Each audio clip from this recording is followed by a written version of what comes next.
અહીંયા આવ્યો અને બાજુનું ગામ થોડા દૂર ગામ વીજળી ગામે અમે હતા અને નસવાડી તાલુકાના કવાંટ તાલુકાના 8-10 આગેવાનો મને મળ્યા અને 8-10 આગેવાનોએ કીધું સાહેબ અમારા 28 ગામ હાઇડ્રો પ્રોજેક્ટમાં આ લોકોએ બારોબાર સંપાદિત કરી દીધા છે અને હાઇડ્રો પ્રોજેક્ટ આવવાનો છે વિસ્થાપિત કરવા માટે સરકારે મન બનાવી લીધું છે।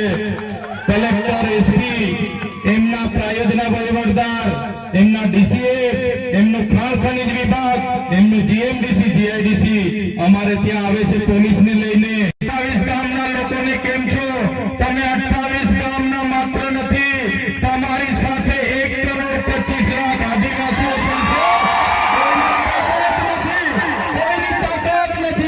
અમારા આદિવાસીઓને અહીંથી ઉઠાડીને બહાર લઈ જશે।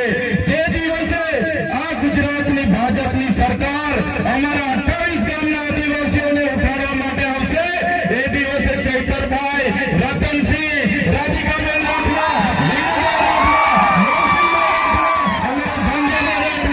અમે પહેલા દંડો ખાઈશું, અમે પહેલા ગોળી ખાઈશું, પણ મારા સાથીઓ તમે અમારી સાથે રહેજો। ભારતીય જનતા પાર્ટીની સરકારને ઉખાડીને ફેંકી દઈશું। અહીંયા ડેમો આવ્યો ત્યારે અમારા લોકોને વિસ્થાપિત કરી દીધા તમે। અહીંયા કોરિડોર આવે નામે જમીનો લઈ લીધી, હવે તમે અમારા ગામોને હાઇડ્રોજન પ્રોજેક્ટના નામે ઉઠાવવાની વાત કરો। એ ભૂપેન્દ્રભાઈ પટેલ હોય, હર્ષભાઈ સંઘવી હોય, એમને આ પવિત્ર ધરતી પરથી ચેલેન્જ કરું છું, અમારા 28 ગામના લોકોને હાથ લગાડી દો। અમારા 28 ગામના લોકોને હાથ લગાડીને બતાવો અમારો ઇતિહાસ, બિરસા મુંડા ભગવાન, તાત્યા મામા, ખાડિયા નાયક એમના વંશજો છે। જે દિવસે અમારા આદિવાસીઓને હેરાન કરશો એ દિવસે આ વિસ્તારમાં આર પારની લડાઈ અમે કરવા માટે હવે તૈયાર થઈ ગયા છે।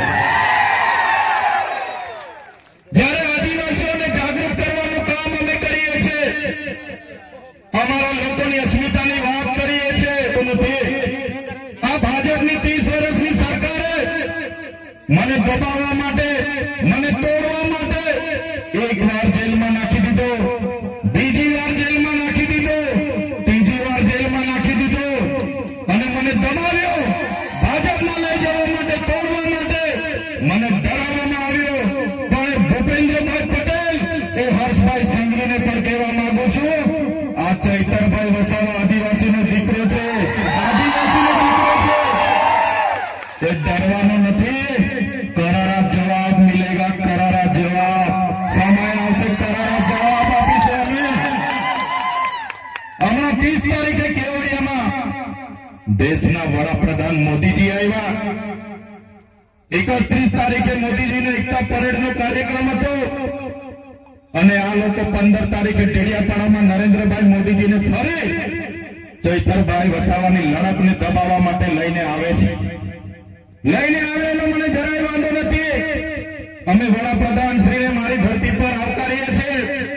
પણ જે પ્રકારે એ લોકો અમને દબાવે છે કે તમારે 15 તારીખે વડાપ્રધાન સાથે, વડાપ્રધાનના હસ્તે ભાજપમાં જોડાવાનું છે અને એ લોકોએ કીધું કે અમારો ટાર્ગેટ છે તમને 15 તારીખે વડાપ્રધાનના હસ્તે જોડી દઈશું, નહીં તો જેલ જવું પડશે।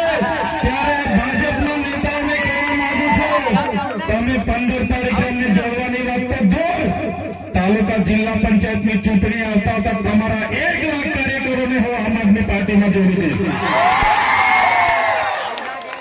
પબ્લિક ભેગી કરવા માટે ડેડિયાપાડા, સાગબારા, વાલિયા, ઝઘડિયા, નેત્રંગ, નાંદોદ ગામડે ગામડે જાય છે। આ લોકો કહે છે તમારા ચૈતરભાઈ મોદી સાહેબના હસ્તે 15 તારીખે જોડાવાના છે, બધા આવી જજો, બધા જોવા આવજો। ત્યારે હું એમને કહેવા માંગુ છું, ચૈતરભાઈ ભાજપમાં જોડાવાના નથી, ચૈતરભાઈ ભાજપને તોડવાના છે, તોડવાના છે। સાથીઓ, મને સામાન્ય બાબતમાં જેલમાં નાખી દીધો। આદિવાસીનો દીકરો છું એટલે ભૂપેન્દ્ર પટેલને નથી ગમતું, હર્ષ સંઘવીને નથી ગમતું। આદિવાસીઓ માટે કેમ બોલે છે? આદિવાસીઓની મીટિંગો છોટાઉદેપુરમાં કેમ કરે? એને જેલમાં નાખો। એક સામાન્ય બાબતમાં મને જેલમાં નાખી દીધો, 80 દિવસ રાખવામાં આવ્યો, અંધારી કોટડીમાં રાખવામાં આવ્યો, ડરાવવામાં આવ્યો, ધમકાવવામાં અમે 2 વર્ષ સુધી રાખીશું, 3 વર્ષ સુધી રાખીશું, જ્યાં સુધી તમે અમારી સાથે આવવા નહીં માનો ત્યાં સુધી રાખીશું. પણ આ ચૈતરભાઈ તમારો દીકરો એમનાથી ડર્યો નથી અને તમારી બધાના આશીર્વાદથી, તમારા બધાના સહકારથી, તમારા બધાની પ્રાર્થનાથી, ઉપરવાળાની દયાથી, કુદરતની મહેરબાનીથી આ ચૈતરભાઈ વસાવા આજે છૂટીને તમારી વચ્ચે આવીને ઉભો છે. તમારા બધાનો હું ખૂબ ખૂબ આભાર પણ માનું છું. ત્યારે સાથે હું નાનો માણસ છું, અવારનવાર ભાજપમાં લઈ જવા માટે ધમાડો કરે, ભાજપના ના જઈએ એટલે જેલ કરાવે, ખોટા કેસ કરે, પરિવારને જેલમાં નાખે, અમને હેરાન કરે. પણ જ્યાં સુધી મારી માતાઓના આશીર્વાદ મારા પર છે, જ્યાં સુધી મારા વડીલોના આશીર્વાદ છે, ત્યાં સુધી ભાજપની પોલીસમાં તાકાત નથી કે આ ચૈતરભાઈ વસાવાને દબાવી શકે. આ અમારી જનતાનો પ્રેમ છે. જ્યાં સુધી તમે અમારી સાથે છો ત્યાં સુધી ભાજપ અમને ટચ પણ નથી કરવાની. 1 વાર જેલ કરાવશે, 2 વાર જેલ કરાવશે, 3 વાર જેલ કરાવશે. પણ મારા વડીલો, મારી યુવાનો, મારી બહેનો, મારા માતાઓને મારે વિનંતી છે, સરકાર એમની બહુ મોટી, આપણે એમની સાથે લડાઈ નથી કરવાની. પણ આવનારી તાલુકા જિલ્લામાંથી ચૂંટણીમાં તમારામાંથી સારા સારા યુવાનોને, સારા સારા વડીલોને તૈયાર કરી દો. આ તમારા દીકરાને જે હેરાન કર્યો છે એનો બદલો તમારે આવનારી તાલુકા જિલ્લા પંચાયતની ચૂંટણીમાં લેવાનો છે. એનો બદલો તમારે લેવો પડશે. કેમ કે જયારે મેં જેલમાં હતો ત્યારે એમના આ બાજુના સાંસદ અમારા રાજપીપળામાં આવીને કહેતા હતા, પેલો તમારો ચૈતર વસાવો જેલમાં છે, નથી છૂટવાનો, એનું પૂરું કરી નાખ્યું અમે. ત્યારે તમારા સાંસદોને, ધારાસભ્યોને હું કહેવા માંગુ છું, तुमको क्या लगता था नहीं लौटेंगे, तुमको क्या लगता था नहीं लौटेंगे, गलत. जब तक तोड़ेंगे नहीं तब तक छोड़ेंगे नहीं. हमको क्या अंडू फंडू गंडू झंडू समझ के रखा है क्या? ये चैतर वसावा कभी झुकेगा नहीं. करारा जवाब मिलेगा, करारा जवाब मिलेगा. ત્યારે આ ભારતીય જનતા પાર્ટી 30 વર્ષથી શાસનમાં છે, કેન્દ્રમાં એમનું શાસન છે. અમારા લોકો નર્મદાનું પાણી જોઈ શકે છે પણ પિયત માટે અમને મળતું નથી. અમારે યુવાનો ભણી ગણીને પરીક્ષાઓ આપે છે, એના પેપરો ફૂટી જાય છે. પણ અમારા વિસ્તારમાં શાળાઓમાં માસ્તરો નથી, શાળાઓના ઓરડાઓ નથી, આંગણવાડી નથી. અમારા નાના નાના બાળકો કુપોષણથી પીડાય છે. ત્યારે આદિવાસીઓને શિક્ષણ આપવાની જગ્યાએ, રોજગાર આપવાની જગ્યાએ, સિંચાઈનું પાણી મળે એની જગ્યાએ આજે વિકાસનો રથ લઈને આ લોકો ગામડે ગામડે ફરે છે. અને કહે છે કે બિરસા મુંડા ભગવાનની 150મી જન્મ જયંતિ છે, એટલા માટે આ લોકો આજે નીકળ્યા છે. કેમ કે તમે બધા જાગી ગયા છો, તમને બધાને બિરસા મુંડા ભગવાનનો ઇતિહાસ ખબર પડી ગઈ છે, તાત્યા મામાનો ઇતિહાસ ખબર પડી ગઈ છે, ગુરુ ગોવિંદજીનો ઇતિહાસ ખબર પડી ગયો છે. એટલે આપણા લોકોના મત હવે મળવાના નથી. એમ કરીને આપણા ક્રાંતિકારીઓના હમણાં કેવડી આવ્યા અને કીધું, અમારા આદિવાસી ભાઈ બહેનો, તમારે આત્મનિર્ભર બનવાનું છે, આત્મનિર્ભર બનવાનું છે. અમારો આદિવાસી સમાજ આદિ અનાદિકાળથી આત્મનિર્ભર છે. વડાપ્રધાન બન્યા પછી 5400 કંપનીઓ તો વિદેશથી તમે લઈને આવ્યા છે. અમારો આદિવાસી સમાજ તો આત્મનિર્ભર જ છે. વડાપ્રધાન બન્યા પછી તમે 5400 વિદેશી કંપનીઓ લઈને આવ્યા છો. અમારા ઘરમાં જે સામાન આવે છે made in China, made in Taiwan, made in Korea, made in Japan. તો તમે વડાપ્રધાન બનીને શું ધંધા કરો છો? આપણને કહે છે લોકો કે ભાઈ એક પેડ માં કે નામ. આપણને બધાને સારી સારી ફૂલ ગુલાબી વાર્તાઓ બતાવશે. એક પેડ માં કે નામ રોપજો બધા, એક પેડ માં કે નામ. આપણે એક પેડ માં કે નામ રોપીએ છે અને જંગલ સાથેનો આપણો નાતો છે. એક પેડ નામે માં કે નામ કરી કરીને આ લોકોએ આખું જંગલ અદાણી કે નામ કરીને આ લોકોએ આપી દીધું છે. આખું જંગલ અદાણી કે નામ કરીને આપી દીધું છે. હમણાં જળ જંગલ જમીન આપણી પાસે જેટલું હતું એટલું તો આ સરકારોએ એમના ઉદ્યોગપતિ અદાણીને અંબાણીને આપી દીધું, ટોરેન્ટોને આપી દીધું. હવે આ આપણા દેશના વડાપ્રધાન 15મી તારીખે ડેડિયાપાડા આવે એના પહેલા દેવ મોગરા માતાજી ક્યાં છે, એનો વિસ્તાર કેવો છે એ જોવા માટે જવાના છે. મારા સાથીઓ, તમને કહેવા માંગુ છું, આ નરેન્દ્રભાઈ મોદીજી જ્યારે વિસ્તાર જોઈને જશે, તમે લખી રાખજો, આવનારા દિવસોમાં આપણી કુળદેવીને પણ અદાણીને લખીને આપી દેશે, એની કોઈની જરૂર નથી.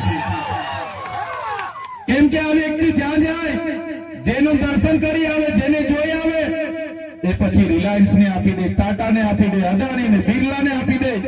ત્યારે આપણી માતાજીના રક્ષણ કરવા માટે પણ આપણે તૈયાર રહેવું પડશે. ત્યારે તમે વિચાર કરો, જો વડાપ્રધાને ભગવાન બિરસા મુંડાની 150મી જન્મજયંતિ ઉજવવાની હતી, ઝારખંડમાં રાંચીમાં આવ્યું છે. આ દેશનો ગૌરવ યાત્રાનો કાર્યક્રમ હતો અને ભગવાન બિરસા મુંડાની જન્મજયંતિ તમારે ઉજવવાની હતી, તો ભગવાન બિરસા મુંડાનું કર્મભૂમિ, જન્મભૂમિ ઝારખંડની રાંચીમાં આવેલી છે. તમે ત્યાં જઈને આખા ગુજરાતને, આખા દેશના આદિવાસીઓને સારો સંદેશો આપી શકો.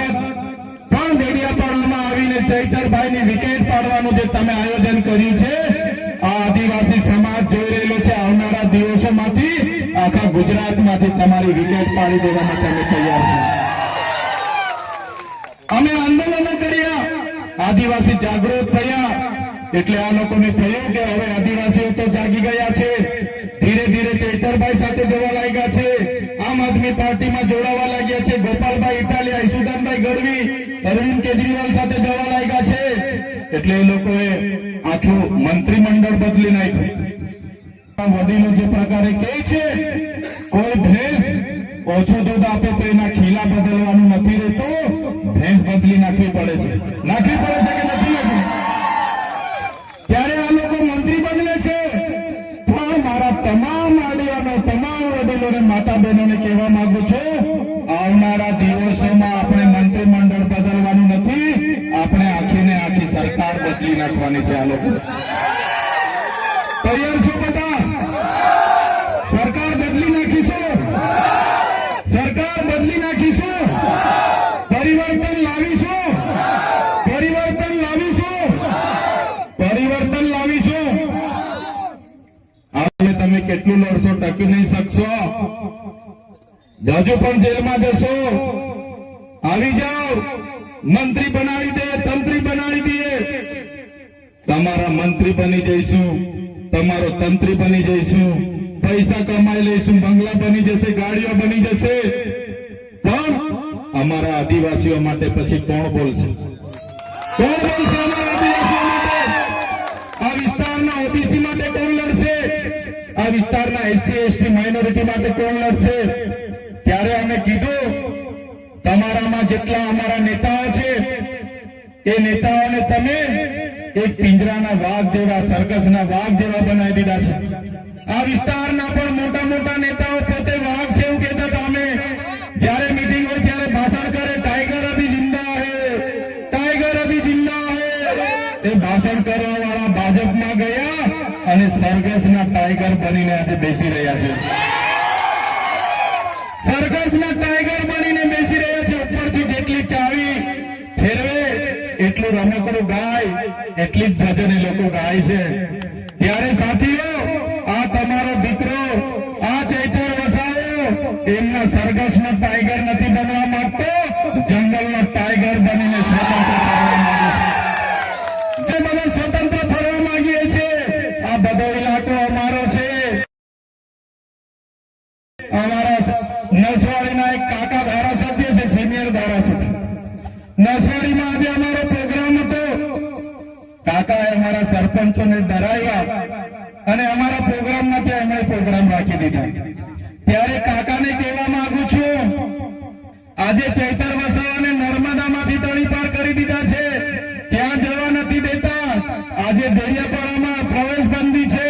તમે નસવાડીમાંથી અમને કહેશો કે અહીંયાથી નીકળી જાઓ, પણ અમે આ ચૈતર વસાવા, અમારી ટીમ અમારા લોકોના દિલોમાં રહે છે અને લોકોના દિલોમાંથી તમારી ભાજપની સરકાર અમને ક્યારે કાઢી નથી શકવાની, ક્યારે કાઢી નથી શકવાની. એનો પણ જવાબ આવનારા દિવસોમાં આપીશું. ત્યારે નવી વસાહતોના આગેવાનો મને રસ્તે મળ્યા, મારી સામે કહેતા હતા, સાહેબ અમે નર્મદાના નવી વસાહતના લોકો છે, અમે આ ધારાસભ્યના હોજે લાગ્યા, આ ભાજપના નેતાઓને માની લીધું અને આજે અમારા દીકરા દીકરીઓ અમને ખીજવાય છે, કામ કર્યું છે. ત્યારે સાથીઓ, આવનારા દિવસોમાં તાલુકા અને જિલ્લા પંચાયતની ચૂંટણીઓ આવવાની છે. રાષ્ટ્રીય પાર્ટી છે આમ આદમી પાર્ટીનું મંચ તમને અમે આપીએ છીએ. આપણા આજે રતનસિંહભાઈ સરપંચ, ભંગિયાભાઈ સરપંચ, નવસિંહભાઈ સરપંચ અને તમામ સરપંચો તમારી સાથે છે, કોઈને ડરવાની જરૂર નથી. તમે રાતે કહેશો, રાતે અમે આની મોટા થઈ જઈશું. ત્યારે તમારામાંથી સારા સારા વડીલો, સારા સારા યુવાનો, સારી સારી બહેનો આવનારા દિવસોમાં ચૂંટણી લડીને નગરપાલિકા હોય કે તાલુકા પંચાયતના પ્રમુખ બનીને તમારે આવી જવાનું છે. સત્તા તમારે હાથમાં લઈ લેવાની છે. વડીલોએ કીધું હતું, વાર્તાઓમાં આવતું હતું કે એક રાજા, એનો જીવ પોપટમાં હતો. એ જ પ્રકારે આ ભાજપના લોકોનો જીવ સત્તા ખુરચીમાં છે. તમે જાગી જાઓ, ખુરચી આપણે ખોચી લઈએ, સત્તા આપણે ખોચી લઈએ, એટલે આ ભાજપના રાજા ઓટોમેટિક ઘરે બેસી જવાના છે. તૈયાર છો તમે? સત્તા ખોચી લેવાની છે. તૈયાર છો બધા? જય આદિવાસી. ત્યારે આ વિસ્તારના 28 ગામના લોકોને પણ કહેવા માંગુ છું, અને બીજા વિસ્તાર હાપેશ્વર હોય, આંબાડુંગર હોય કે આ વિસ્તારના અવસન પટ્ટાના લોકો હોય, તમામ લોકોને કહેવા માંગુ છું, કોઈને ડરવાની જરૂર નથી. કોઈ પણ બહારનો વ્યક્તિ, ભાજપનો વ્યક્તિ તમને ડરાવે તો ખાલી આદિવાસી તરીકે એકવાર કિચડી પાડીને અબોધો કરી દેજો, આખું ગામ ભેગું થઈ જશે, એ લોકોને આપણે ગણતા કરી દઈશું. અબોધો આવે છે ને બધાને? આપણા વડીલોએ આપણને શીખવ્યું છે, ગામમાં અબોધો કરી દેજો. અમે બધા જોડીને આવી જઈશું. એ આરએસએસ વાળા હશે કે ભાજપ વાળા હશે, એમને ઉભી પછડી અહીંથી અમે ભગાવી દઈશું. ત્યારે બધા જ લોકોને વિનંતી કરું છું, આપણી અસ્મિતા, આપણી સંસ્કૃતિ અને આપણી જે આદિવાસીની અસલિયત છે એ આપણે જાગૃત કરવું પડશે. અમે એટલા માટે આ પાર્ટીમાં જોડાઈને આગળ વધી રહ્યા છે. ભાજપ વાળા અમને પણ બોલાવે છે, આવો તમે સત્તા અને પૈસા કમાઓ. અમને સત્તા અને પૈસાનો મોહ નથી. અમે આદિવાસીઓને જાગૃત કરીએ, આદિવાસીઓને આગળ લાવીએ, અમારા યુવાનો ભણી ગણીને આગળ આવે, અમારા ખેડૂતો આગળ આવે, અમારા ખેડૂતના દીકરાઓ ફોર વ્હીલ લઈને ફરે, મર્સિડીઝ લઈને ફરે, BMW લઈને ફરે, IAS થાય, IPS થાય, એ જ અમારા સપના છે. અમારા લોકોના નાના મોટા પ્રશ્નો છે, એને પણ આવનારા દિવસોમાં સરકારમાં 2027માં અમે બધા આમાંથી જઈએ અને આદિવાસીઓના હિતના કામ કરીએ, આ વિસ્તારના યુવાનોના હિતના કામ કરીએ, ગુજરાતના 18 વર્ગના 18 વર્ગના લોકોના હિતના કામ કરીએ. એ અમારા બધાના સપના છે. ત્યારે વધારે વાતો નથી કહેતો, પણ આવી જ પ્રકારે તમારો સાથ અને સહકાર અમને જોઈશે.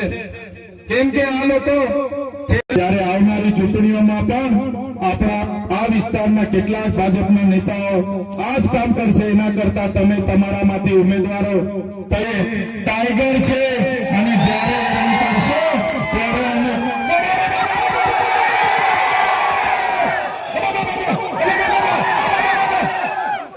આ અમારી તાકાત અમે આવનારા દિવસોમાં બતાવીશું ને.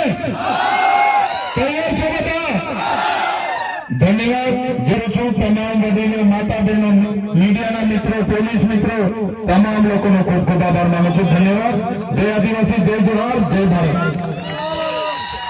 ખૂબ સરસ અહીંથી માર્ગદર્શન આપ્યું આમ આદમી પાર્ટીનો. સર, ત્યારથી ખબર